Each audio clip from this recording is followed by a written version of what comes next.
Hello everyone, in today's video we'll be talking about how to stop your Xbox controller from blinking when plugged into your PC. Let's get started. Your Xbox controller blinks when plugged into your PC because of outdated firmware. You must keep up with the recent updates to avoid the blinking.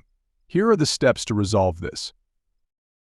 Firstly, launch the Windows Store on your PC and find the Xbox Accessories app. Install it once found. Once installed, connect the Xbox controller to your PC using a USB cable. Turn on your Xbox controller and go to its settings. Select the device and accessories, find your Xbox controller, tap on it, and choose Update. Click on the available update and follow the prompts. Once the firmware is updated, check whether the issue has disappeared.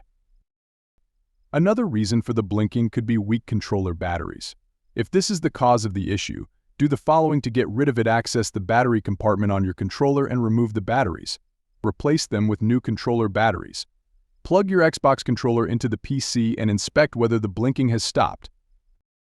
If the blinking persists, contact a technician for support.